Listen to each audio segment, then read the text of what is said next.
Hello students, कैसे आप लोग। उम्मीद करते हैं आप लोग बढ़िया होंगे, अच्छे होंगे और अपने एग्जाम का तैयारी बेहतरीन तरीका से कर रहे होंगे। तो आज फिर हम आप लोगों के समक्ष उपस्थित हुए हैं एक नए लेक्चर को लेकर के। जी हाँ, जैसा कि आप लोग थंबनेल देख ही चुके हैं कि आज हम लोगों का नर जनन तंत्र का पार्ट 4 है। इससे पहले हम लोगों ने 3 पार्ट कवर कर लिया है।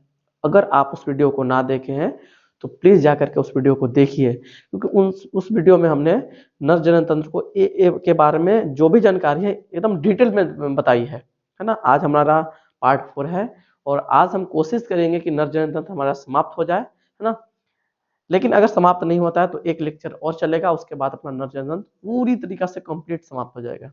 देखिए, चीजें थोड़ा सा लेंदी है और चीजों को हम थोड़ा सा डिटेल में पढ़ रहे हैं, इसलिए समय ज्यादा लग रहा है। क्योंकि देखिए, हम डिटेल में समझा भी रहे हैं चीजों को और एक एक चीज को बोर्ड पे लिख भी रहे हैं, तो थोड़ा सा उसमें समय लगता है।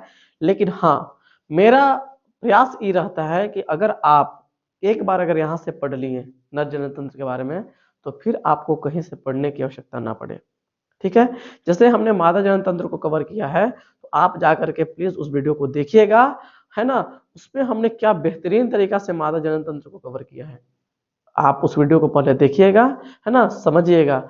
और उसी तरह से मेरा सब सब सब्जेक्ट में प्रयास रहेगा कि हम जो भी वीडियो आपको प्रोवाइड करें, आपको जो भी टॉपिक पे वीडियो मिले, है ना, आपको यहाँ से देखने के बाद फिर कहीं और से देखने की जरूरत ना पड़े। इसलिए मतलब चीजों को अगर हम डिटेल में समझाते हैं, बताते हैं, तो थोड़ा सा समय लगता है।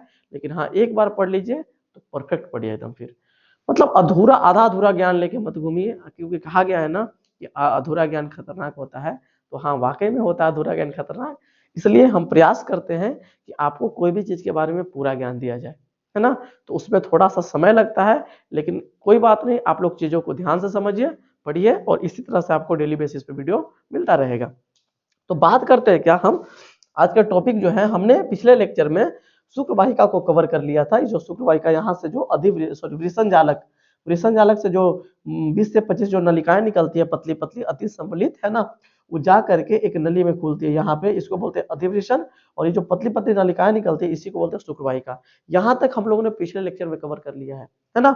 आज जो हम प्योर बात करेंगे वो बात करेंगे अधिवृषण के ऊपर। तो हम बात करने वाले हैं आज आज जो हमारा प्योर टॉपिक रहने वाला है वो प्योर रहने वाला है अधिवृषण के ऊपर। तो अधिवृषण को आज हम पूरा डिटेल में कवर करेंगे, एक एक चीज को जानेंगे अधिवृषण के बारे में, और यहां से फिर पढ़ने के बाद अधिवृषण के बारे में आपको पूरी जानकारी मिल जाए। ठीक है, जो आपका सिलेबस पे है ना।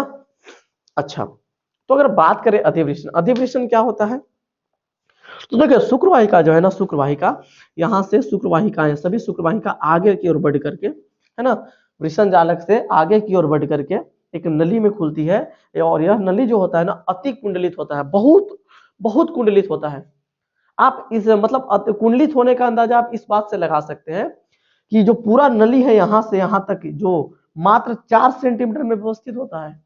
और ये जो नली होता है लगभग 20 फीट लंबी होता है ये नली, और 20 फीट लंबी नली 4 सेंटीमीटर में कैसे एडजस्ट हो जा रहा है। तो जाहिर सी बात है कि पूरा घूम घूम के मतलब पूरा कुंडलित होकर के, है ना। तो जो अधिवृषण जो आपको दिखाई दे रहा है संरचना, बहुत कुंडलित होता है ना। इसको हम लिख भी देते करूं, ये जो संरचना आपको दिख रहा है इसको बोलते हैं अधिवृषण। इसी का नाम क्या है, इसी का नाम तो है अधिवृषण। और ये बहुत कुंडलित नली है, बहुत कुंडलित, बहुत ज्यादा कंडेंस्ड है ना। इसमें पूरा कुंडलित है और घूम घूम करके लगभग 20 फीट लंबी नली मात्र 4 सेंटीमीटर में समाहित हो जाता है बाबू, है ना।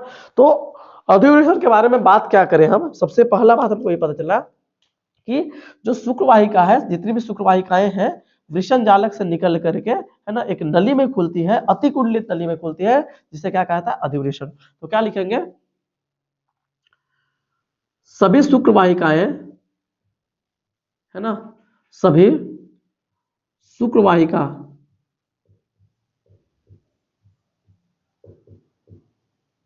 सभी शुक्र वाहिकाएं, है ना, अधिवृषण से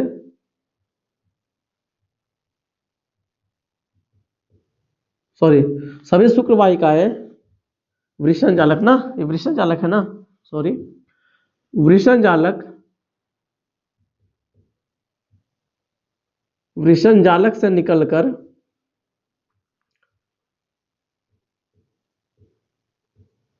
वृषण जालक से निकलकर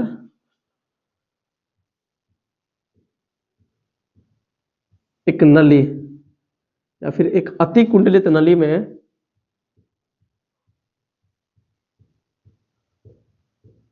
एक अति कुंडलित नली में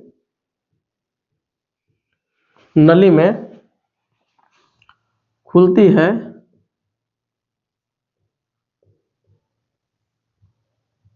है जिसे क्या कहा जाता है, हुआ अधिवृषण कहा जाता है। अधिवृषण कहा जाता है। चीजें क्लियर है? मतलब जितने भी शुक्र वाहिकाएं हैं ये कहां से, वृषण जालक से निकलकर, है ना, एक अति कुंडलित नली में खुलती है। ये पूरा कुंडलित नली होता है जिसको क्या कहते हैं, अधिवृषण कहते हैं। ठीक है, सबसे पहला बात समझ में आया। सेकेंड बात, अगर अधिवृषण के बारे में बात करें हम, सेकेंड बात, अगला बात क्या है, सेकेंड बात ये है कि जो अधिवृषण होता है इसकी लंबाई जो है लगभग 6 मीटर होती है। 6 मीटर मतलब 20 फीट, है ना, और ये मात्र 4 सेंटीमीटर में एडजस्ट होती है। समझ में आ रहा है चीजें? तो 4 सेंटीमीटर लंबी नली बनाता है भाई। 20 फीट का जो नली है, 20 फीट का जो नली है वो मात्र 4 सेंटीमीटर लंबी नली का बनाता है। समझ रहे हैं? आप समझ सकते हैं कि कितना मतलब कुंडलित रहा होगा। यहाँ पे जो इस तरह का संरचना बनाया गया है, यहीं पे पूरा घूम घूम के पूरा एडजस्ट होता है बाबू, है ना। तो यहाँ पे क्या लिखेंगे कि यह लगभग 6 मीटर, 6 मीटर मतलब क्या फीस, 20 फीट, 20 फीट लंबी नालिका है जो अति कुंडलित होकर, जो अति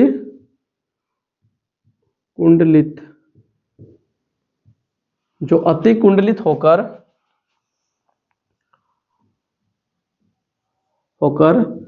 4 सेंटीमीटर लंबी कोमाकार संरचना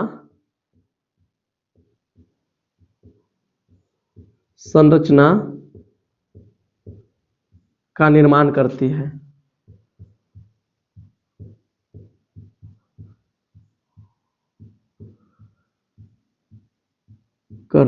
ठीक है ना, बात हो जा रहा है ना।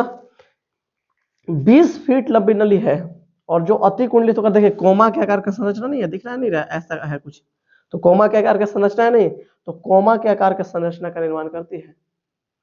क्लियर है? अच्छा, अगर बात करें इसके बारे में कुछ और चीजें, तो अधिवृषण का जो है ना मेन 3 भाग होता है। अधिवृषण का जो होता है, अधिवृषण का क्या भाग होता है, 3 भाग होता है। अगर आप ऊपर वाला भाग देखें, ई वाला जो पार्ट है, अगर इसको देखें, ई वाला पार्ट को, तो इस पार्ट का अलग नाम है ना, क्या नाम है जी, उसको भी समझ लेते हैं। जो अधिवृषण का जो ऊपर वाला भाग है, ई वाला, है ना, ई वाला जो ऊपर वाला जो कुंडलित है, इसका नाम है क्या, इसका नाम है कैपट एपिडाइमिस। क्या नाम है इसका, कैपट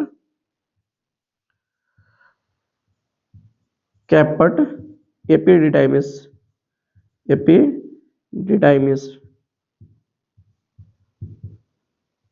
कैपट एपिडिडाइमिस। ठीक है, जो बीच वाला भाग है ई वाला, इसका नाम है क्या, कॉर्पस एपिडिडाइमिस। हम यहां से इसको मिटा देते हैं, ये अधिवृषण है, इसका नाम क्या है जी, इसका नाम है कॉर्पस एपिडिडाइमिस,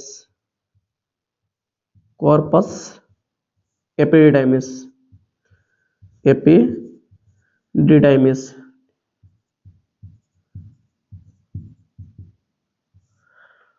कॉर्पस एपिडिडाइमिस। ठीक है, सही है। और जो नीचे वाला भाग है ई, इसको बोलते हैं क्या, इसको बोलते हैं कोडा एपिडिडाइमिस। क्या बोलते हैं, कोडा एपिडिडाइमिस,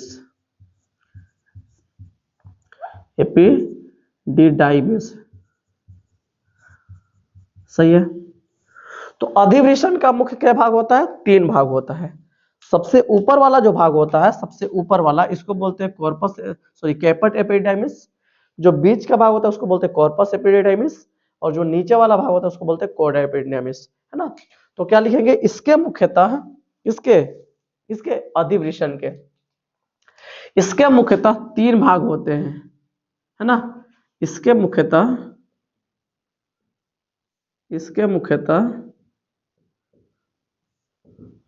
3 भाग,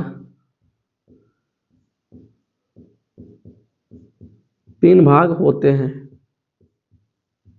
है ना। कौन कौन सा भाग है जी?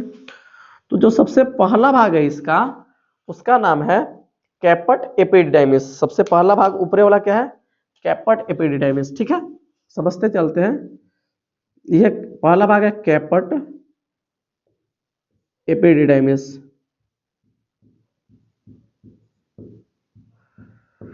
पहला भाग है कैपट एपिडिडाइमिस, सेकंड, ठीक है। सेकंड जो भाग है उसका नाम है corpus epididymis. Corpus epididymis,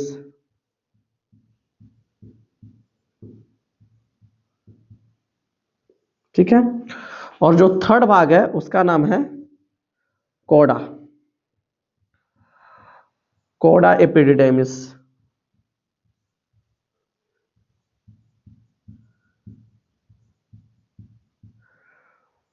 coda epididymis, ठीक है। पहला का नाम है कैपट एपिडिडाइमिस, दूसरा का नाम है कॉर्पस एपिडिडाइमिस, और नीचे वाला जो भाग है उसका नाम है ना, कॉडा एपिडिडाइमिस। कैपट एपिडिडाइमिस के बारे में अगर बात करें अपन, तो ये क्या है? ये ऊपर का भाग है, ऊपरी भाग है। ये कैसा भाग है?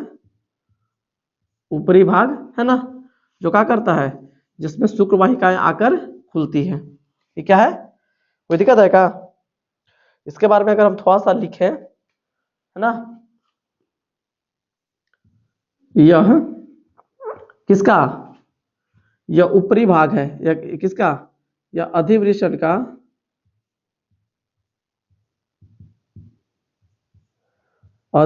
का कौन भाग?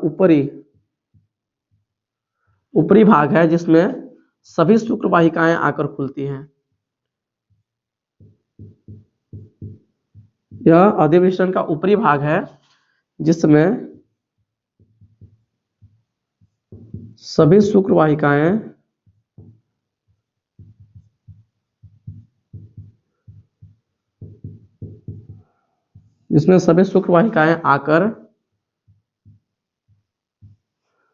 आकर खुलती है,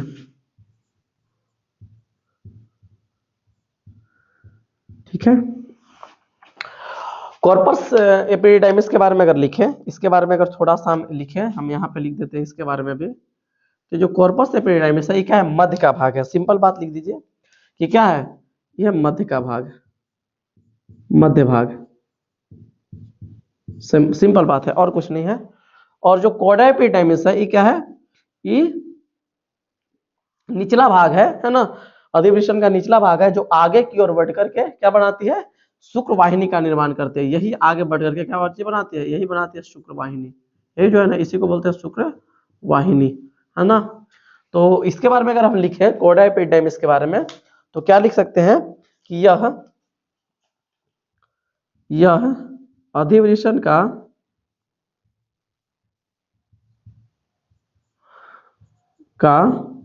नीचे, है ना, नीचे का भाग है जो, है ना, जो आगे, है ना, जो आगे सतत होकर,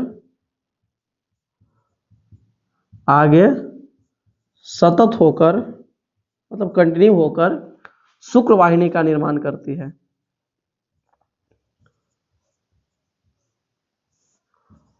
शुक्र वाहिनी का निर्माण करती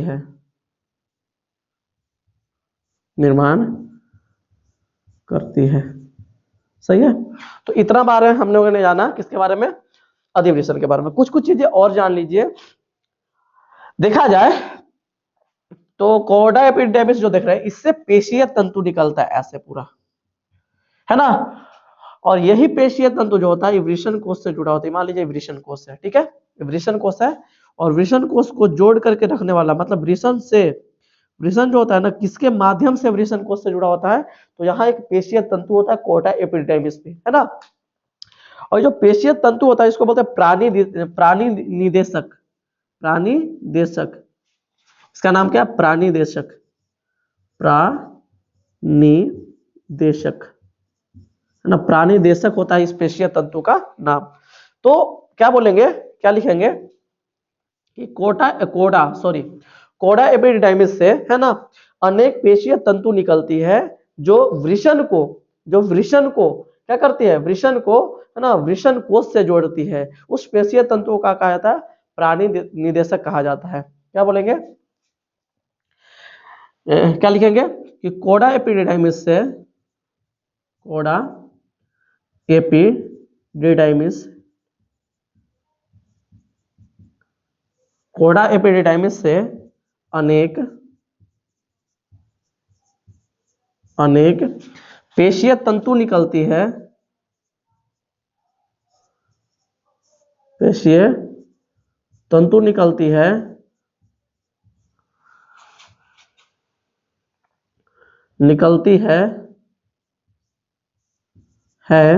जो, है ना, वृषण को वृषण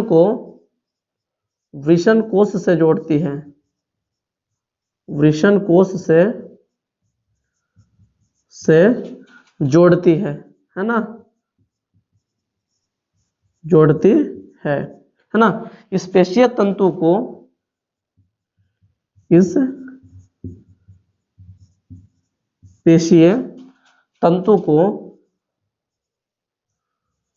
प्राणी देशक कहा जाता है, प्राणी देशक, याद रखिएगा नाम, प्राणी देशक कहा जाता है। ठीक है जी चीजें, जो पेशीय तंतु निकल रहा है उस पेशीय तंतु का नाम क्या है, प्राणी देशक। हाईलाइट कर दिए हम, थोड़ा सा आपको चीजें याद रहे, ठीक है ना। तो जो पेशीय तंतु निकल रहा है, और यही पेशीय तंतु क्या करता है, ये वृषण जो होता है ना, वृषण को वृषण कोश से जोड़ के रखता है, और इस पेशीय तंतु का नाम क्या है, प्राणी देशक। ठीक है, अच्छा, और इतना तो हम लोग जाना किसके बारे में, अधिवृषण के बारे में, इतना जानकारी अपन ले लिए। कुछ चीजें और है, जैसे अधिवृषण के काम पूछ लेता है कि अधिवृषण क्या काम करता है, ठीक है, तो उसको भी हम जल्दी देख लेते हैं। तो आप इसको जल्दी से एक बार नोट डाउन कर लीजिए, उसके बाद अपन इसका काम पे चलते हैं। ठीक है, उम्मीद करते हैं आप लोग नोट कर लिए होंगे। जल्दी से हम अब इसके काम पे आगे बढ़ते हैं, क्या क्या काम करता है अधिवृषण। ठीक है,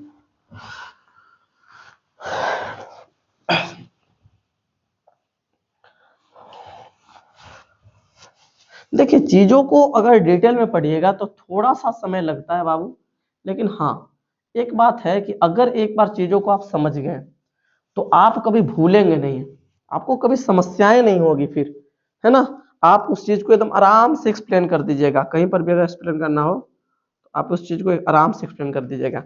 अब अगर बात करें हम, किसका बात करना है अब, है ना, इसका काम का, कि अधिवृषण जो है ना, अधिवृषण का क्या कार्य होता है, क्या काम करता है अधिवृषण।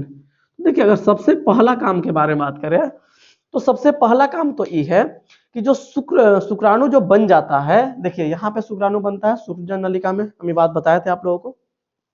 अच्छा, तो शुक्रजन नलिका में शुक्राणु बन गया, तो शुक्राणु जब शुक्रजन नलिका में बन जाता है तो फिर क्या होता है, शुक्रजन नलिका से होते हुए कहाँ पहुंचता है, वृषण जालक में पहुंचता है, वृषण जालक से होते हुए कहाँ पहुंचता है, शुक्रवाहिका में पहुंचता है, और फिर शुक्रवाहिका से कहाँ पहुंचता है, यही अधिवृषण में पहुंचता है।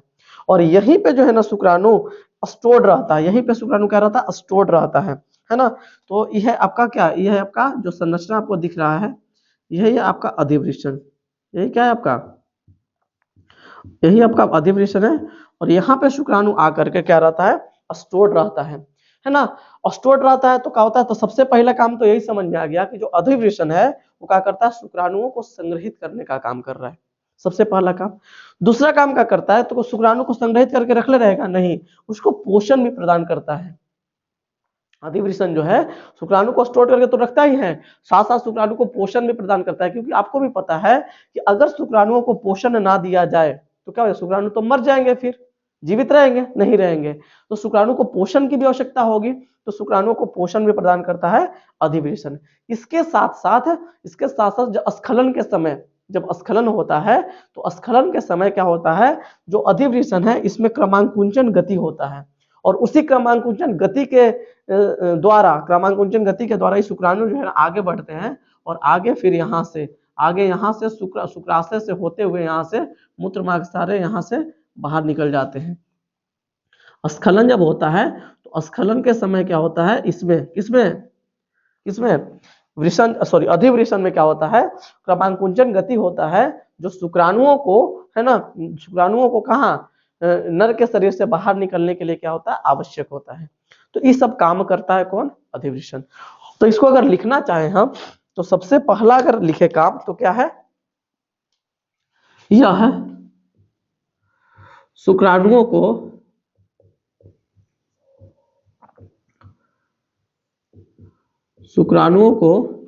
संग्रहित करता है,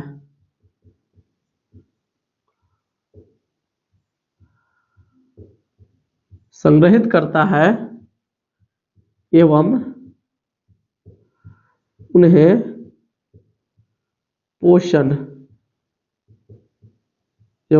पोषण प्रदान करता है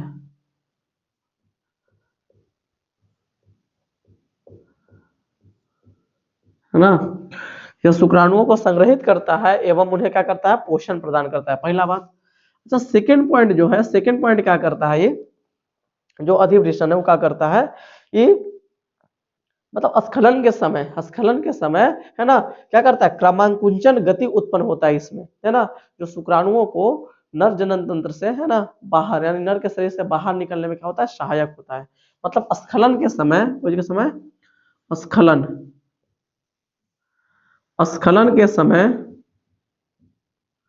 है ना, यह क्रमांकुंचन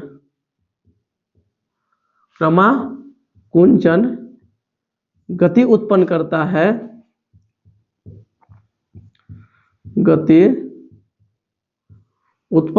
है,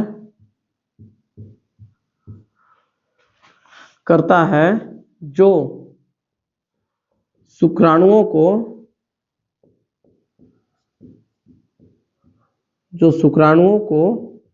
है ना स्खलित होने में सहायक होता है, स्खलित होने में सहायक होता है।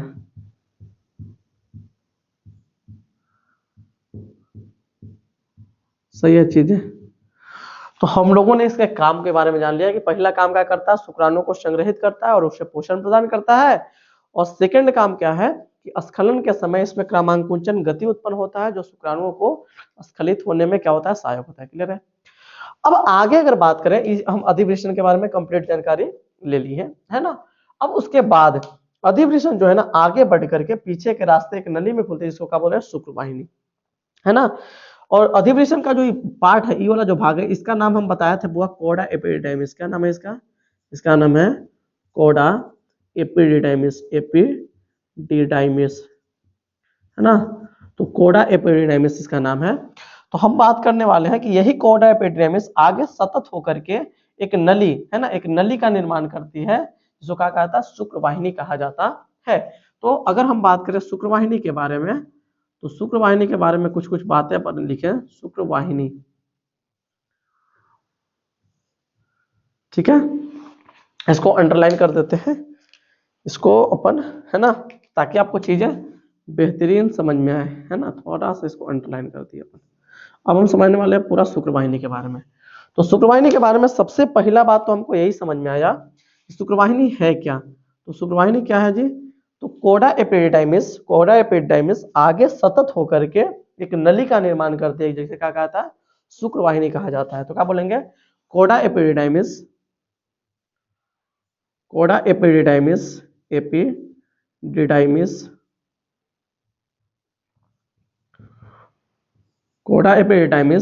आगे सतत होकर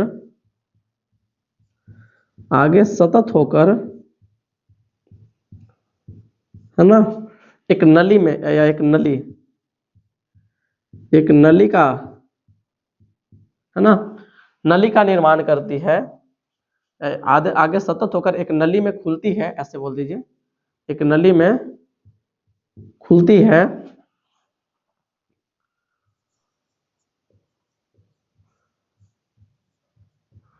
जिसे जिसे क्या कहा जाता है भाई, शुक्रवाहिनी कहा जाता है, शुक्रवाहिनी कहा जाता है, कहा जाता है। ठीक है। अच्छा, कुछ कुछ बातें और इसके बारे में अगर जाने हम, तो शुक्रवाहिनी जो है आगे पीछे के रास्ते होते हुए, है ना, मतलब यही है, कोडा एपिडेमिस पीछे के रास्ते होते हुए एक नली में खुल रहा है, जिसे शुक्रवाहिनी बोल रहा है। अगर इसकी लंबाई के बारे में बात करें, शुक्रवाहिनी का अगर लंबाई कभी पूछ दिया जाए, तो यह जो है ना लगभग 40 से 45 सेंटीमीटर लंबी नलिका है, जिसका अगला भाग, इसका जो अगला भाग है कुंडलित होता है, यहाँ वाला जो सिरा है कुंडलित होता है, लेकिन जैसे ही उदर गुहा में प्रवेश करता है, ऊपर उदर गुहा में प्रवेश करता है, तो यह क्या हो जाती है, सीधी हो जाती है। तो क्या बोलेंगे कि इसका, यह ऐसे लिख देंगे, यह लगभग कितना, 40 से 45 सेंटीमीटर लंबी,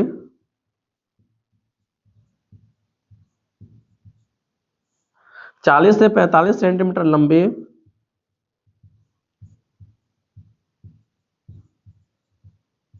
यह लगभग 40 से 45 सेंटीमीटर लंबी नलिका है ना, जिसका जिसका लंबी नलिका है, जिसका अगला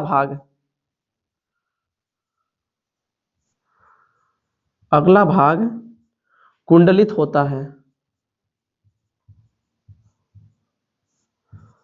कुंडलित होता है। ठीक है जी, यह लगभग 40 से 45 सेंटीमीटर लंबी नलिका है ना, इस पूरा जो नली है ना, ये लगभग 40 से 45 सेंटीमीटर लंबी होती है, और इसका जो अगला भाग है, यहाँ वाला सिरा जो है कुंडलित होता है। सेकंड, अगला पॉइंट अगर लिखें, है ना, जब यह नली कौन गुहा, उदर गुहा में प्रवेश करती है, उदर गुहा में प्रवेश करती है,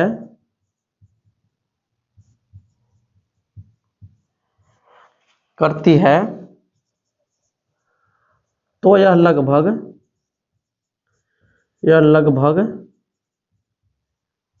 सीधी हो जाती है, सीधी हो जाती है ना, तो यह लगभग सीधी हो जाती है। क्लियर है जी। अच्छा, आगे एक बात और याद रखिएगा कि जो शुक्रवाहिनी है आगे बढ़ती है, और जो शुक्रवाहिनी जो है आगे बढ़ करके पीछे के रास्ते इस शुक्राशय है ना, शुक्राशय की नली और शुक्रवाहिनी की नली दोनों आपस में मिल जाती है, और मिल करके, है ना, एक नली का निर्माण करते हैं, जिसको स्खलन वाहिनी कहा जाता है। और वही स्खलन वाहिनी यहाँ पे, ये जो है ना, यहाँ पे पीछे के रास्ते, यहाँ पे मूत्र मार्ग में खुलती है। ये पूरा जो मार्ग दिख रहा है यहाँ से लेके यहाँ तक, ये पूरा मूत्र मार्ग है। तो होता क्या है, देखिए ये नली यहाँ पे हम जोड़ दे, एक्चुअल में यहाँ पे नहीं होता, ये पीछे के रास्ते से जुड़ा होता है। और पीछे कैसे, ही जो शुक्राशय है ना, इससे भी कुछ नलियां निकलती है, बहुत सारी नलियां निकलती है, ठीक है ना। तो शुक्राशय से भी नली निकलती है, तो शुक्राशय की नली और ये शुक्रवाहिनी की नली, ये दोनों आपस में मिलती है ना, मिल करके स्खलन वाहिनी के रूप में यहाँ पे मूत्र मार्ग में खुलती है ना। तो यहाँ पे जो है ना, यहाँ पे स्खलन वाहिनी के रूप में यही मूत्र मार्ग में यहाँ पे खुल जाती है। क्लियर है। तो यहाँ पे जो है ना, ये वाला जो दिख रहा है ना पोर्शन, ये आपका जो है ना, ये है स्खलन वाहिनी, स्खलन वाहिनी, स्खलन वाहिनी, स्खलन वाहिनी। ठीक है जी।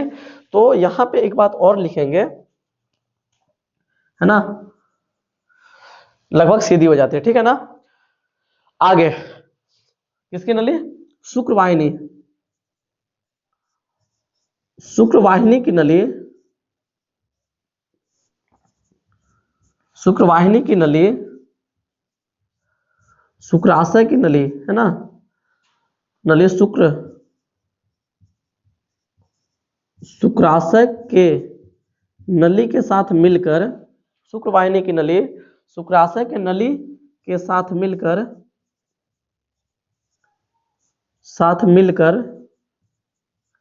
स्खलन वाहिनी के रूप में, स्खलन वाहिनी के रूप में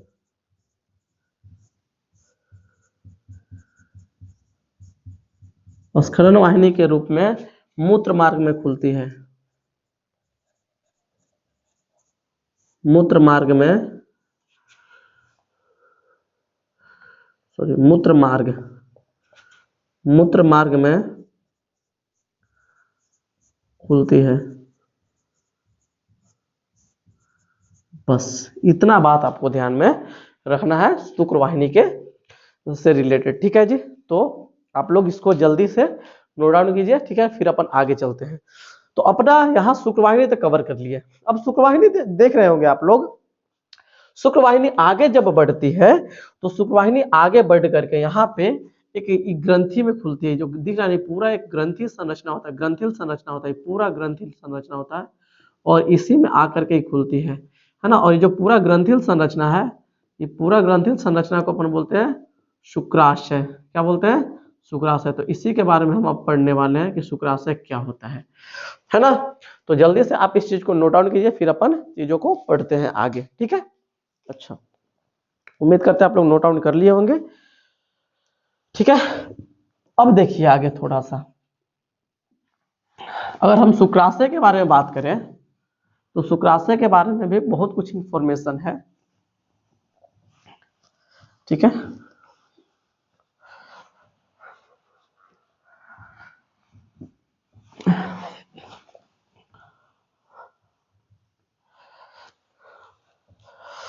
तो शुक्राशय क्या है? तो अगर हम शुक्राशय के बारे में बात करें, अब हम बात करने वाले हैं शुक्राशय के बारे में, ठीक है। तो अगला जो हम लोग का हेडिंग रहने वाला शुक्राशय।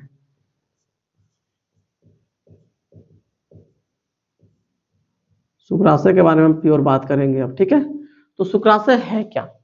तो अगर शुक्राशय के बारे में हम बात करें थोड़ा सा, अगर हम, तो शुक्राशय क्या है? यह एक, ये जो है ना, एक जनन ग्रंथि है ना। यह क्या है? एक जनन ग्रंथि है। और ये करता क्या है? जो शुक्राशय वो क्या करता है?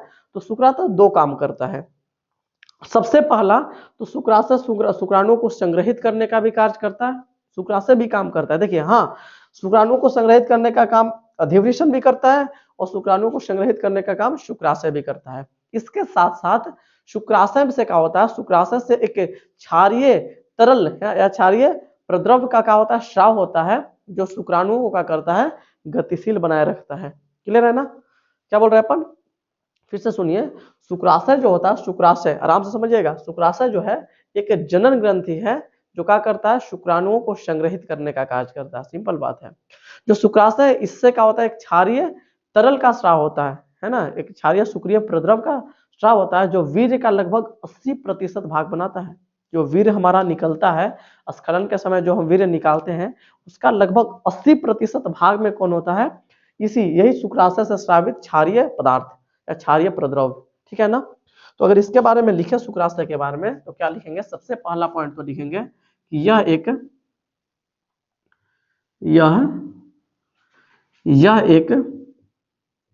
जनन ग्रंथि है। जनन ग्रंथि है ना, जो शुक्राणुओं को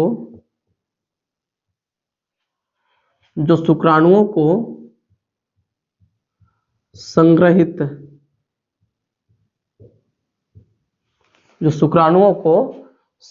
क्या करता है? यह एक जनन ग्रंथि है जो शुक्राणुओं को संग्रहित करता है ना, जो शुक्राणुओं को संग्रहित करती है एवं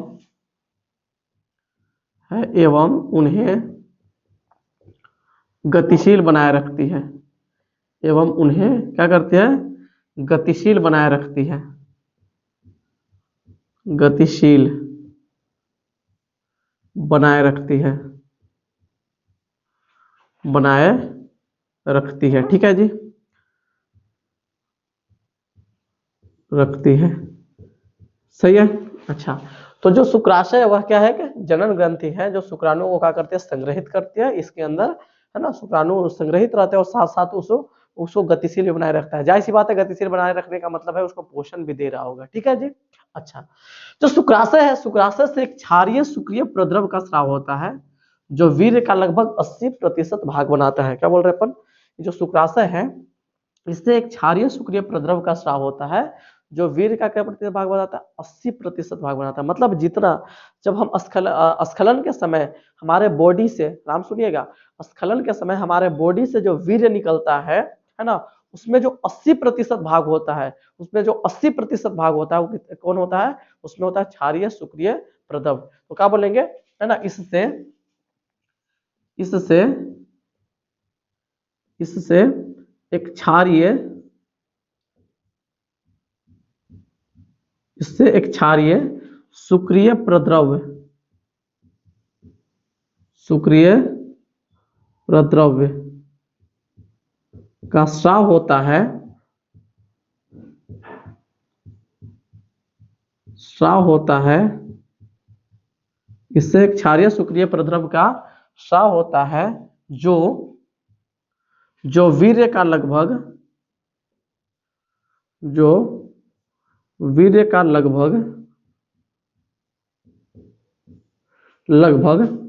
80% भाग बनाता है, भाग बनाता है, या 80% भाग, हाँ बनाता है लिख लीजिए, ठीक है, बनाता है, सिंपल बात है।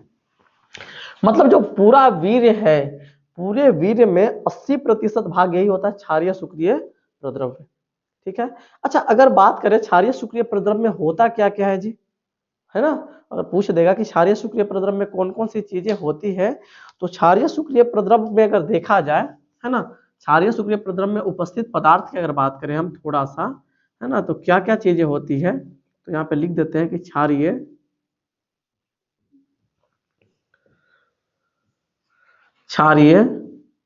शुक्रिय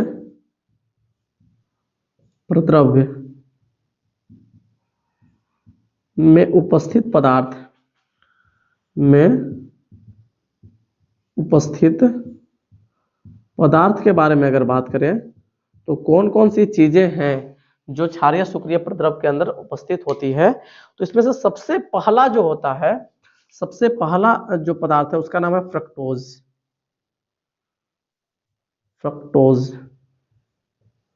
सबसे पहला जो पदार्थ होता है फ्रक्टोज होता है।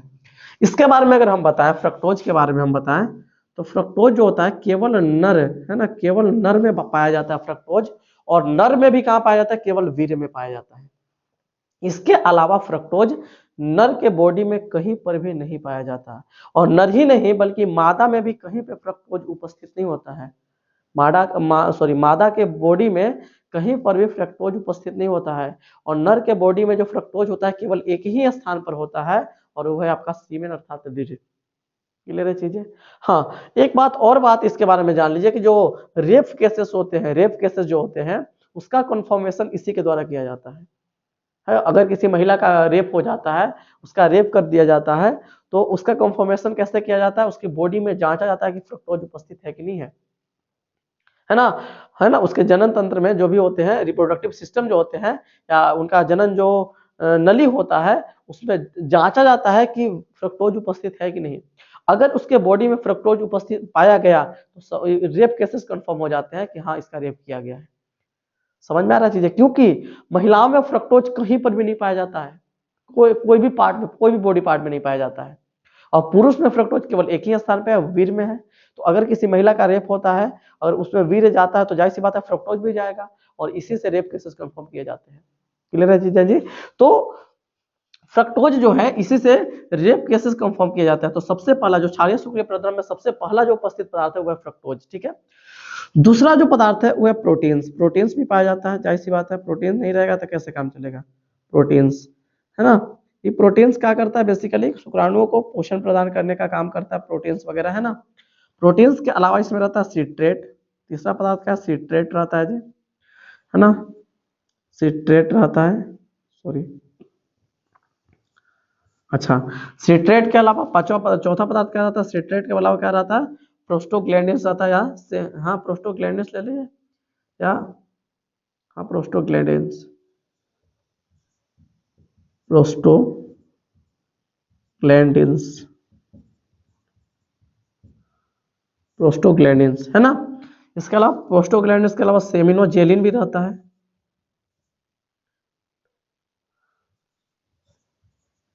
सेमिनोजेलिन है ना। सेमिनोजेलिन के अलावा क्या रहता है, एनोसिटोल भी रहता है जी, है ना। क्या रहता है, एनोसिटोल, आइनोसिटोल, आइनोसिटोल रहता है जी। एनोसिटोल या एनोसिटोल भी, सॉरी सिटोल लिख देते हैं, एनोसिटोल रहता है, ठीक है। और इसके अलावा क्या रहता है, कैल्शियम कार्बोनेट रहता है, कैल्शियम कार्बोनेट। ये सब चीजें उपस्थित होते हैं किसके अंदर, शुक्रिय, जो क्षारीय शुक्रिय प्रद्रव होता है उस सबके अंदर ये सब पूरा चीज होता है। क्या क्या होता है, फ्रक्टोज, प्रोटीन, सिट्रेट, प्रोस्टोग्लैंडिन, सेमिनोजेलिन, आइनोसिटोल और कैल्शियम कार्बोनेट, ये सब चीजें उपस्थित होती है क्षारीय शुक्रिय प्रद्रव के अंदर, ठीक है जी। और इस क्षारीय शुक्रिय प्रद्रव पूरे वीर्य का 80% भाग बनाता है। अच्छा, समझ में आ रहा चीज है। अच्छा, फ्रक्टोज, अगर बात करें हम प्रोस्टोग्लैंडिन्स के बारे में, अगर बात करें तो प्रोस्टोग्लैंडिन्स क्या करता है, ये जो है ना, ये क्या करता है, ये दोनों के बारे में अगर बात करें, फ्रक्टोज क्या करता है, दोनों के बारे में थोड़ा सा बात करें हम, तो फ्रक्टोज, ये दोनों इंपॉर्टेंट है, पूछा जाता है, अक्सर पूछे जाते हैं। तो ये क्या करता है, शुक्राणुओं को गतिशील बनाए रखता है। ये क्या करता है जी, फ्रक्टोज जो है ना, शुक्राणुओं को गतिशील बनाए रखता है, बनाए रखता है, ठीक है जी, बनाए रखता है। याद रखिएगा चीजें ये फ्रक्टोज का क्या काम है, तो फ्रक्टोज शुक्राणुओं को गतिशील बनाए रखता है। अच्छा, प्रोस्टोग्लैंडिन्स क्या करता है, जो प्रोस्टोग्लैंडिन्स है ये बेसिकली ये क्या करता है जी, तो जब स्खलन होता है या फिर जब हम किसी मैथुन की क्रिया के समय, है ना, जो स्त्री जनन पथ जो होता है उसमें विपरीत क्रमांकुंचन गति उत्पन्न करता है, ताकि, है ना, निषेचन की क्रिया हो जाए। जैसे मान लीजिए स्त्री जनन तंत्र का थोड़ा सा अगर हम फिगर बनाए, यहाँ पे बना देते हैं, हल्का सा आपको समझ में आएंगी चीजें, बेहतर तरीके से समझ में आएगी। जैसे मान लीजिए यह है पूरा स्त्री जनन तंत्र, ठीक है, ऐसा ही होता है कुछ। और स्त्री जनन तंत्र में जो होता है यहाँ पे, है ना, स्त्री जनन तंत्र में ये जो हिस्सा है ये पूरा योनि होता है, ठीक है, योनि है। और यहाँ पे ये जो है ना, ये अंडाशय होता है, यहाँ पे अंडाशय होता है।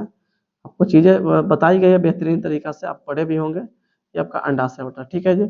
अब होता क्या है, जब स्खलन होता है है ना, तो यहाँ पे स्खलन के समय यहाँ शुक्राणु योनि में प्रवेश करता है, तो करता क्या है, जो प्रोस्टोग्लैंडिन्स है, प्रोस्टोग्लैंडिन्स है क्या करता है, यहाँ पे स्त्री जनन पथ में विपरीत क्रमांकुंचन गति उत्पन्न करता है। मतलब क्रमांकुंचन गति का डायरेक्शन इधर नहीं रहेगा, जो क्रमांकुंचन गति होगा इधर डायरेक्शन रहेगा, नहीं इधर नहीं रहेगा, विपरीत क्रमांकुंचन कने इधर, उल्टा विपरीत क्रमांकुंचन गति पैदा करता है ना। इस प्रकार इस डायरेक्शन की तरफ क्या करता है, गति उत्पन्न करता है, क्रमांकुंचन गति, ताकि क्या हो, शुक्राणु जल्दी से यहाँ प्रवेश करे और यहाँ पे आके जल्दी से यहाँ पे क्या हो, निषेचन की क्रिया हो जाए।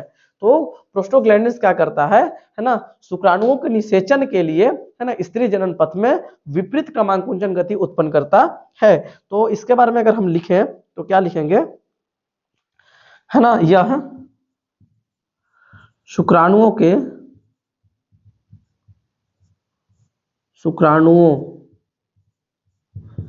के निषेचन के लिए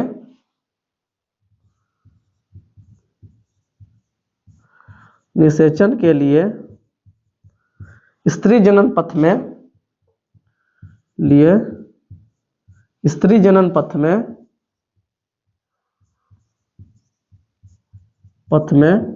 विपरीत क्रमांकुंचन गति उत्पन्न करता है, क्रमांकुंचन गति उत्पन्न करता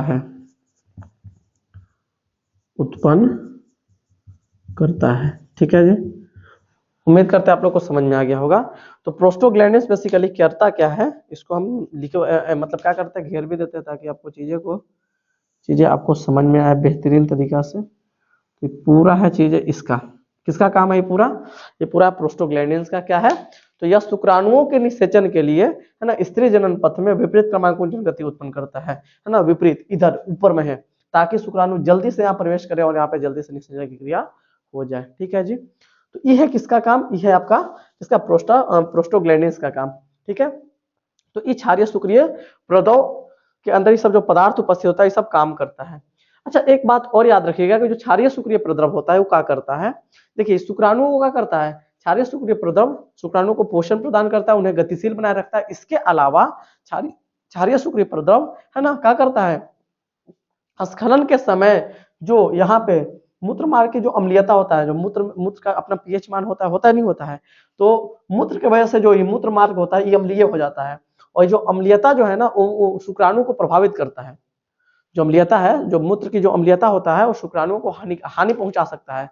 तो उस अम्लीयता को भी समाप्त कर देता है कौन, जब शुक्राणु नर के शरीर से जब बाहर आता है, सुनिए, जब शुक्राणु नर के शरीर से बाहर आता है इस रास्ते से, तो अकेला नहीं आता है, उसके साथ लगभग 80% कौन आता है, क्षारीय शुक्रिय प्रद्रव। और चूंकि क्षारीय है इसलिए क्या करेगा, अम्ल को नष्ट कर देगा। तो इस मूत्र मार्ग की जो अम्लीयता होता है इसको भी समाप्त करता है क्षारीय शुक्रिय प्रद्रव। तो अगर पूछ देगा आपसे क्षारीय शुक्रिय प्रद्रव का कार्य, तो क्या करता है ना, क्षारीय शुक्रिय प्रद्रव का अगर कार्य पूछ दिया जाए आपसे तो ये भी लिख लेंगे, क्षारीय शुक्रिय प्रद्रव का कार्य, शुक्रिय प्रद्रव्य का कार्य क्या कार्य है जी, है ना। तो कार्य लिख लेंगे अपन। सबसे पहला कार्य क्या करता है, ये कुछ कार्य करता है। सबसे पहला काम क्या करता है, शुक्राणुओं को है ना शुक्राणुओं को पोषण प्रदान करता है, उन्हें गतिशील बनाए रखता है। सबसे पहला काम तो यही करता है, क्योंकि इसी में शुक्राणु स्टोर्ड रहेगा, है ना, स्टोर्ड रहेगा, इसमें क्षारीय शुक्रिय प्रद्रव है। वो क्या करता है, शुक्राणु को पोषण देता है और उन्हें गतिशील बनाए रखता है ना। देखिए फ्रक्टोज जो है ना शुक्राणुओं को गतिशील बनाए रखता है। इसके अलावा प्रोटीन, सिट्रेट वगैरह ये सब क्या करता है, शुक्राणुओं को पोषण देता है कि नहीं बात, पोषण प्रदान करता है। तो क्षारीय शुक्रिय प्रद्रव सबसे पहला काम करता है कि यह शुक्राणुओं को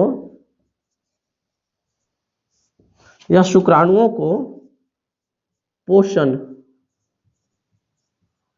प्रदान करता है, पोषण प्रदान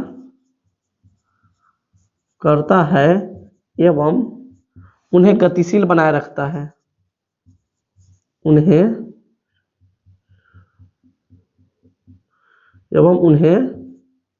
गतिशील बनाए रखता है,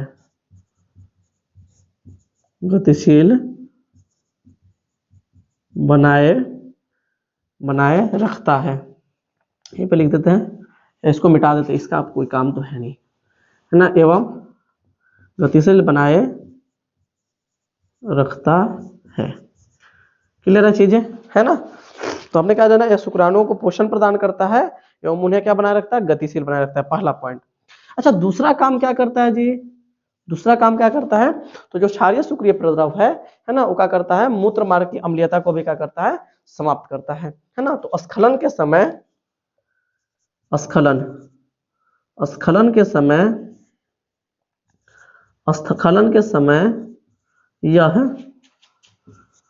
यह मूत्र मार्ग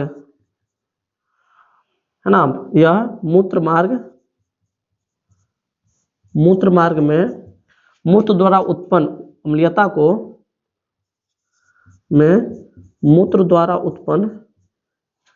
मूत्र मार्ग इधर में लिखेगा ना, यह मूत्र मार्ग में मूत्र द्वारा उत्पन्न अम्लीयता को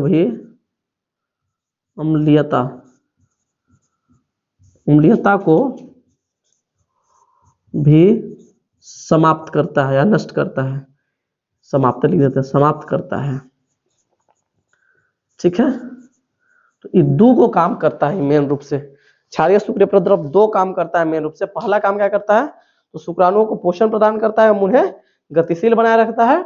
और दूसरा काम क्या करता है, स्खलन के समय या मूत्र मार्ग में जो मूत्र द्वारा जो अम्लीयता उत्पन्न होता है स्खलन के समय, है ना, जो मूत्र मार्ग में जो अम्लीयता रहता है उसको भी समाप्त करने का काम करता है। ठीक है, तो आज हम लोगों ने बेसिकली कवर किया किसको, हमने अधिवृषण को कवर किया, इसके साथ साथ शुक्रवाहिनी को कवर किया और शुक्राशय को कवर किया। अब पूरा ढंग से कवर किया, एक जानकारी के साथ पूरा डिटेल में, है कि नहीं बात।